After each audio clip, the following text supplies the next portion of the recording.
Assalamualaikum warahmatullahi wabarakatuh dan salam sejahtera untuk kita semua, para politikus atau siapa saja yang kini tengah berjuang untuk mencapai kemenangan di kompetisi pemilihan kepala daerah tahun 2020. Saya Dr. Nurmal Idrus, saya Direktur Lembaga Konsultan Politik dan Riset Politik Nurani Strategik yang berbasis di Makassar, Sulawesi Selatan. Saya adalah mantan Ketua Komisi Pemilihan Umum Kota Makassar 2013. Akan menyampaikan kepada kita semua ada sebuah buku yang sudah saya tulis yang mungkin cocok untuk Anda dan untuk Anda pergunakan sebagai referensi lanjutan atau referensi strategi Anda atau alternatif strategi Anda dalam perjuangan Anda mencapai kemenangan.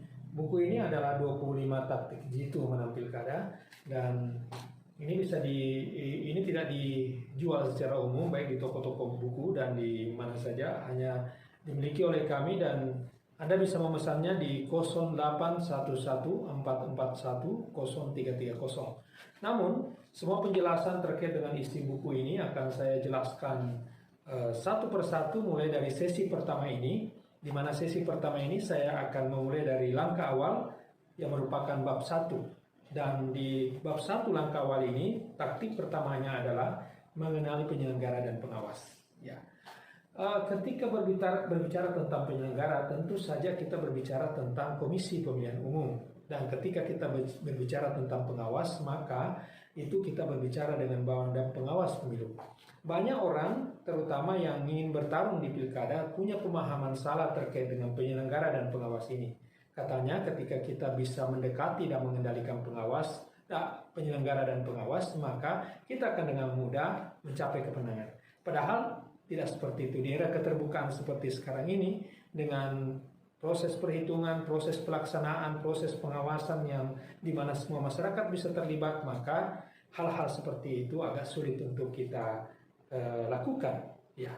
Jadi kesampingkan pemikiran itu. Namun dalam konteks buku ini saya ingin memperkenalkan bagaimana kita sebagai seorang kontestan, seorang peserta pilkada bisa memanfaatkan posisi penyelenggara dan pengawas itu untuk keuntungan kita, bukan untuk hal-hal di luar non-teknis atau di luar negatif seperti yang saya sampaikan tadi.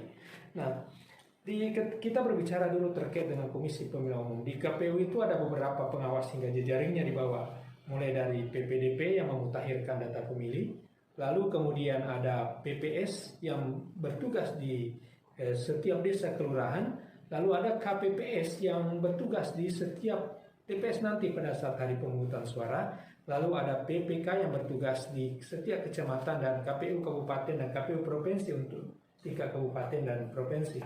Nah, saya memulai dari PPDP karena sekarang ini yang tengah jalan untuk tahapan pencocokan dan penelitian. PPDP ini telah jalan dan dia melakukan door to door dari rumah ke rumah untuk mencocokkan dan meneliti daftar pemilih, calon daftar pemilih tetap yang nanti akan ditetapkan jelang pemungutan suara. Nah, PPDP ini biasa kita kenal sebagai Pantarli di pemilihan umum ya. Dulu dikenal sebagai Pantarli. Nah, sekarang namanya petugas pemutakhiran data pemilih. Dia bertugas memutakhirkan semua pemilih yang berada di wilayah TPS-nya. Karena setiap PPDP ini ada bertanggung jawab untuk satu TPS. Ada yang 2 TPS juga, tetapi rata-rata 1 TPS 1 PPDP. Nah, mereka akan memutakhirkan dan akan menentukan siapa yang akan ke TPS dan siapa yang tidak harus ke TPS. Nah, disitulah kenapa kemudian PPDP, apa yang dikerjakan oleh PPDP ini dalam rangka coklat harus kita manfaatkan dengan baik. Ya, jangan sampai ada keluarga kita atau teman kita atau sanak saudara kita atau para pendukung kita yang seharusnya masuk dalam daftar itu tetapi kemudian tidak terdaftar.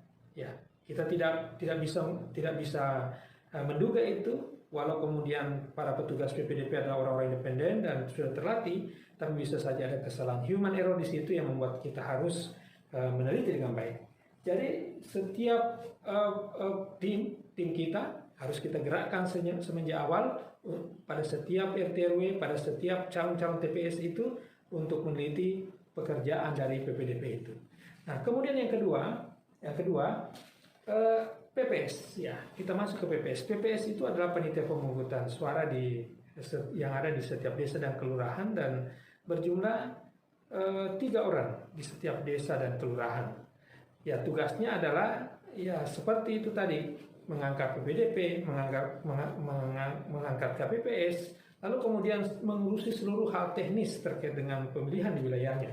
Ya, jadi nanti pada tugas krusialnya sebelum pemungutan suara adalah menentukan daftar pemilih tetap atau daftar pemilih sementara di desa kelurahannya. Maka kita harus mengontrol dengan baik ini agar kita bisa memastikan bahwa di setiap desa kelurahan tidak ada kesalahan terkait dengan penetapan daftar pemilih. Karena daftar pemilih itu nanti yang akan menentukan siapa yang akan ke TPS dan siapa yang tidak ke TPS. Yang selanjutnya adalah ada KPPS. KPPS ini berjumlah 7 orang di setiap TPS. Dia bertugas di setiap TPS dan relatif dia bertugas pada saat hari H. Nah, nanti kita akan bahas selanjutnya tentang bagaimana KPPS ini di sesi-sesi berikutnya. Ya. Kemudian ada PPK yang bertugas di setiap kecamatan berjumlah 5 orang, dan relatif sebelum hari pemungutan suara PPK ini tidak terlalu berperan. Dia hanya berperan sebagai koordinator saja, mengkoordinir daftar pemilih, mengkoordinir PPS-nya masing-masing, mengkoordinir segala sesuatu terkait dengan logistik kepemiluan dan sebagainya. Tetapi PPK ini perlu kita kenali dengan baik karena dia akan berperan sentral nanti ketika usai pemungutan suara atau usai rekapitulasi suara di tingkat TPS. Nah, rekapitulasi pertama adalah rekapitulasi di tingkat TPS, dan setelah di TPS di rekapitulasi itu suara, maka dibawalah ke PPK sebagai rekapitulasi tingkat kedua. Itulah kenapa kemudian teman-teman di PPK harus kita komunikasi dengan baik agar suara kita yang sudah hitung di TPS tidak terjadi apa-apa di tingkat rekapitulasi PPK. Kita tidak mencurigai teman-teman PPK melakukan hal-hal di luar di luar ketentuan, tetapi biasa terjadi human error di mana hal-hal seperti itu tidak disengaja, dan oleh karenanya tim kita harus kita gerakkan untuk menjaga dengan betul, berkomunikasi dengan betul dengan para PPK. Dan yang terakhir di tingkat penyelenggara ada KPU. KPU tentu saja berfungsi secara umum dalam kabupaten kota, dalam provinsi, bertanggung jawab terhadap semua proses-proses itu. Tetapi di KPU dalam proses penghitungan suara dia adalah rekapitulasi tingkat 3 yang tentu saja ketika rekapitulasi tingkat 3 kita sudah bisa menjaga dengan baik. Nah, kemudian selain di jajaran KPU ada Bawaslu. Bawaslu itu ada petugas pengawas TPS yang tentu tugasnya mengawas di setiap TPS, setiap TPS. Lalu kemudian ada PPL di setiap desa kelurahan yang juga berjumlah 1 orang. Lalu kemudian ada Panwascam yang berjumlah 3 orang di setiap kecamatan, dan ada Bawaslu kota, Bawaslu provinsi Bawaslu kota yang berjumlah 5 orang. Tugasnya jelas seperti sebutannya sebagai pengawas pemilu, dia bertanggung jawab untuk melakukan pengawasan terhadap proses-proses itu. Dan harus kita kenali semua di semua jenjang tadi, baik di Panwas, TPS, PPL, Panwascam, Bawaslu, karena ketika terjadi ada kesalahan yang dilakukan oleh penyelenggara, ketika ada hal-hal yang menurut kita tidak adil, maka kita bisa berkomunikasi dengan mereka. Komunikasi harus dilakukan dari tingkat TPS, dari tingkat desa, ke tingkat kecamatan, Panwascam, dan Bawaslu provinsi. Jadi itu sekelumit dari penyelenggara, baik penyelenggara maupun pengawasnya.